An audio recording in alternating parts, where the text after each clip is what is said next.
because I like something that you said there. You said, you know, having a friend is about seeing goals and aspirations and what a person want to do and supporting them. And there is no situation truer than that than like when me and Trae met. Like when I met Trae, I've never seen another man in my life from the beginning that I knew for a fact, without a shadow of a doubt, match my drive, strive for strive. And he could tell you firsthand, we was borderline fucked up the first time we had a serious conversation. I mean, real talk, it is, but like, this man's drive, and that's another reason why I said it's the perfect episode to have him in on. Like his drive was like ridiculous. And I remember one of the first things he said to me was like, man, look, man, I'm trying to get it. This is what I'm trying to do. He laid out his goals and ambitions from day one, not from day two, not from whatever. I remember from point blank period, the first time we met, he said, look, this is what I'm trying to do. In fact, the first thing he said to me, look, I want to do a show. I want to place top 5. I like, nigga, you ain't trying to win. You got the wrong motherfucker. You know what I'm saying? But Trae ambition was, nigga was hungry. He was hungry. You know what I'm saying? So I was like, you know what? Well, place top 5 in what? We was talking about a show at the time. We were talking about fitness. Fitness company. Bodybuilding. And fitness. And I was like, you know what? Like, yeah. Nigga, we didn't meet for the purpose of placing top 5. Like we met for the purpose of you want to win these competitions. Yeah, exactly. And we met for life. You know what I mean? It was life's purpose. We met for a reason. I don't know if I'm sorry to cut you off, see, but no, that's what it's about, man. Cut me off, bro. We met. For me, talking. Like I said, you know what I mean? I ain't gonna get too personal, but you know what I'm saying? I was raised by all women, strong black mother, and I was taught one way, and that's straight, and that's forward. I don't know how to do anything else but move forward. So as a man who has trust issues, like we all do at certain points in our lives. Well, men with trust issues too. I mean, let women believe that we don't have those kind of have them. So I met C, and I just put it out there. I let my standards be known early. Yeah. And like I said, we was borderline fucked up. We was partying. We met through a mutual friend, and I was like, yo, we can't have this conversation because we're a little tight right now. He's like, man, I've been trained to do this shit. Be in my house tomorrow. Like, I can't give you the time specific. Like noon. Better yet, he called me at 9 a.m. I'm available. Come see the room. From that point on, we was roommates. And I'm gonna tell you like this: we never fucking argued ever. Not life, man. We had conversations, but we've never argued. And when I say he's been an intricate part of my life, he has, as far as like my little big brother. I'm older, he's just bigger, motherfucker. But nah, man, it's all good. It is what it is, man. So I mean, it's a great feeling to be around positive energy and good people.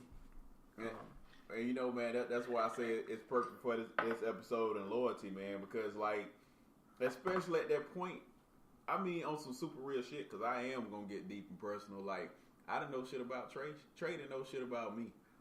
And I remember one of the first conversations me and Trae had inside the house was he was like, look, man, this is what I'm trying to do. Don't hold this shit over my head. And I had people in my life hold shit over my head. And I've always reassured Trae, like, I'm not that nigga. Trae could ask me for my kidney right now. You know what I'm saying? I'm O negative, so technically I can give it to anybody. So if Trae needed it, nigga, let's get it. If it's gonna make you survive, man. And like, the reason I say it's perfect segue is because there's people inside my bloodline, people I've been raised with, people that carry the same genome as me, that I would not make that call to. There's some of those same people that will never, ever, ever, ever, ever I would bring around to hold my son down. This man sitting across from me done picked my son up from school.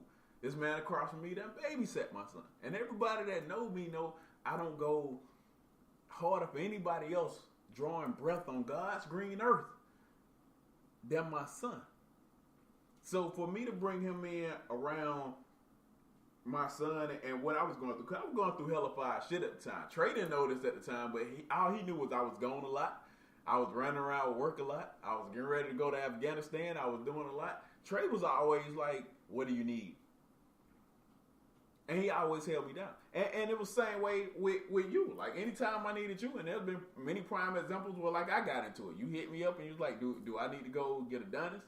Do you need me to go, see what's up with these police? And that's a level of loyalty where this is a big factor in loyalty. And hear me on this. Like, everybody that's listening, hear me on this. Like, people that are loyal to you will not question the consequences. Because, honestly, I've been in a situation where I know for a fact it might have not ended too well for my friends, which they already know. I wouldn't make that call unless I didn't have nobody else to call. And my friends aren't usually questioning, all right, so what's going to happen to me or like how I'm going to handle this. They're like, what do Corey need? And that's a level of loyalty that it cannot be replicated, man. Like it just cannot be, it cannot be duplicated by the fake. I'll put it that way. And you got a lot of fake among your large circle of friends. You got a lot of fake among your bloodline. My friends, 5 max probably, and that's across males and females. Yeah. There's an outer circle around that, but people throw the word friend around too loosely. That's Facebook fault. So I remember the first day C brought me and Rich together, and he was like, "Hey man, I'm on the rooftop at the crib. Come through, grab a bottle." I'm like, "Can I bring my guy with me?" He was like, "Yeah, my guy isn't my homeboy. Make that clear." You know what I mean? Trae's looking for women. Yeah, all day. You know what I mean? So I got up on the rooftop and I met Rich, and it's like this, man.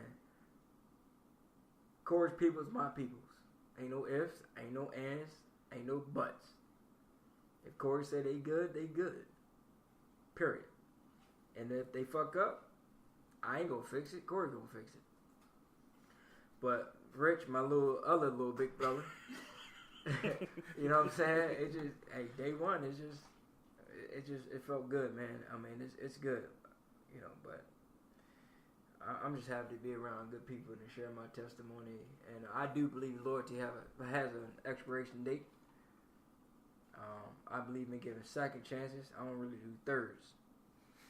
Some people call that arrogance. I call it standards. Mm-hmm. But, and that's why me and Corey get along so fucking well. My friends first met Corey and they was like, "This motherfucker's crazy." As do most. I get it. I get him. I'm the same way. But yeah, man, I'm happy. You know what? I want to segue into something else here because just to deviate from us, and because we got history, we can talk about us and stuff we've been through all day. I mean, we technically done handed to it on several episodes. What I feel like also need to be captured in this, and that is also why. I mean, I've alluded to it a couple of times, but that's also why I feel that this episode is extremely important. Is like I want to hear both of your opinions on your perspective on loyalty in reference to family, because I feel like family can sometimes be the most hindering bastards on earth, bruh. Like, and family are super sinister because they're the ones that know how to hurt you the most. Yes. But it's like you said earlier, and this is why I really want to get to this point and drive this point home, because everybody on earth practically is raised. I know in every culture I've ever experienced. And for context, man, I've been in Jordan, Dubai, Bali, Kosovo, Germany. Across the globe. Yeah, I've been everywhere. And nowhere that I've been that people did not value family. So in some context, everybody on earth that I've met anyway, I can't say everybody on earth, but everybody that I've met anyway, feel like family comes first. And that's a principle that's been raised and ingrained in everybody. And family does come first until it doesn't. Because you want to be raised and believe that, all right, these people will hold me down better than anybody because we share some of the same genes. Blood. We share some of the same relatives, blood. We are technically developed somewhat the same. And then you find out, you know what? Blood or not, people are still people. Well, it's a cultural canon where, you're born into this community, also known as family. And with these people, since you share blood, and in a lot of cases, last names, there is an assumed loyalty, an assumed dedication, assumed commitment to them, and vice versa. And as you go on through life, you keep those connections, and then you expand in order to keep that bloodline healthy. But we're also human, and human nature doesn't lend itself to assumption. So like for me, I had to uninvite my grandmother, who's now deceased, from my wedding. And, my aunt and my cousin, because of what I deem as disloyalty and disrespect. And it wasn't easy, and it definitely wasn't, met by a lot of support, because my parents were not from that era where it's, they're from the era where, it is blood is thicker than water, family's there for you no matter what, you stick to it. And if they do you wrong, you got to forgive them because of your family, they love you. But there's no evidence. If there's no evidence to suggest that they love you, why do you uphold those values and principles? At some point in your life, you have to decide what does loyalty mean to you. Who is your real family? Who are your friends? And for me, like my friends are my family. Yeah. That's why I don't have a million friends.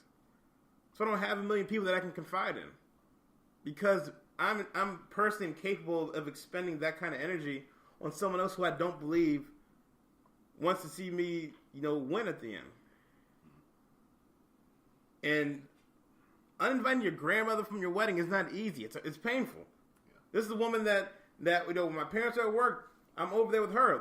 Like similar to you, like my father was around. I had men around. There was men around, but I was never spending time with them. I was raised primarily by a lot of women. Like me. Yeah, like my grandmother, my aunt. I was always around women. And with that, you taught. I was taught things about being vulnerable, about being more sensitive, about being more understanding of other people's emotions. Mm-hmm. But I also was observing qualities that about being mistreated and tolerating it. Right. And that for me as a man is conflict, because you see the men around that are going out there working, but they're not taking care of home. And how do you overcome that? How do you deal with that growing up? It's not easy. And that's something that technically applies to all of us, man. Because I know me personally, like until my stepdad came along, like I was raised primarily by my grandmother and my mother and my aunts, because my grandparents had a ton of kids, and most of them are women. And so you saying back in the day it was a lot of fucking? Yeah, it was a lot of fucking back in the day. Papa was a Rolling Stone, born in 1919. Grandfather was on. Yeah, exactly. Charlie Wild was no joke, which is why I carry his name on Facebook. But I mean, I think that is I like fucking. Yeah, fucking is nice. But hey, we can add that in the episode. We ain't gonna lie. That's episode 20. We love fucking. Episode 20, we love fucking. But I mean, like, in some ways, that is what separate us. And we hinted to this on another episode. And that is, none of us obviously never been women or have the desire to be women, but your understanding of women come from the people that you're around. And on the same note, because you hit on something real heavy, and that is, how much does principle play in the loyalty? And the reason I bring that up is because I'm sitting here in front of both of you, and I know, without a doubt, we share, I'll say easily 95 to 99, if not 100% of the same principles. And that makes it super easy to be loyal to when you know somebody shares the same mindset as you do. And I hate to cut you off, but I want to go back to why I cut my grandmother off. And it was because of loyalty. Exactly. But and I know it was about my wedding. I was getting married, and they were supposed to do something on behalf of, like, representing me. And it was my wife's shower, and they didn't show up. Mm. And then when I asked them about why they didn't show up, they said because they didn't want to. They didn't care. Like legit didn't care. And I was like saying, I have a very small family. Corey knows this. Yeah. My wife's family, like my wedding was 80 people. 65 of them were from my wife. church? 65.